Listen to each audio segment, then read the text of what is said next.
పాషా సొల్యూషన్స్కి స్వాగతం సుస్వాగతం. ఈరోజు నిజంగా మీరు తిన్న ఆహారం జీర్ణం అవుతుందా తెలుసుకునే ప్రయత్నం చేద్దాం. సాధారణంగా ఇప్పుడున్న పరిస్థితుల్లో తిన్న ఆహారం జీర్ణమై శక్తిగా మారి శక్తి సర్క్యులేట్ చేయబడి కన్వర్షన్ అయ్యి శరీరంలోని ప్రతి కణంలోకి అది స్టోరేజ్ అవ్వాలి. ఇది జరుగుతుందా? జరగడం లేదు. ఎందుకు జరగదో తెలుసా?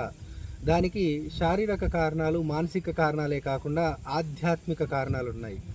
నువ్వు ఎలాంటి ఆహారమైనా తిను, అది జీర్ణం అవ్వాలి, శక్తిగా మారాలి, శక్తి సర్క్యులేషన్ చేయబడాలి, శరీరంలోని ప్రతి కణంలో స్టోరేజ్ చేయబడాలి.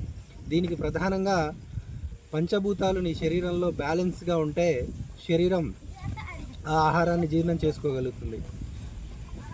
మానసికంగా నవగ్రహాలు కానీ, 12 రాశులు కానీ, 27 నక్షత్రాలు కానీ బ్యాలెన్స్గా ఉంటే ఆ ఎనర్జీ కన్వర్షన్ జరుగుతుంది. నువ్వు ఆత్మస్థితిలో జీవిస్తే ఆ ఎనర్జీ శరీరంలోని ప్రతి కణంలో స్టోరేజ్ అవుతుంది.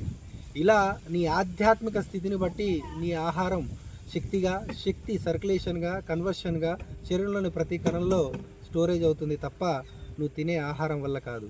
అందుకే మీరు తిన్న ఆహారం జీర్ణం అవుతుందా అనేది ఆధ్యాత్మికమైన విషయం తప్ప శారీరకమైన, మానసికమైన విషయం కానే కాదు అని తెలియచెప్పడమే ఈరోజు వీడియో ఉద్దేశం.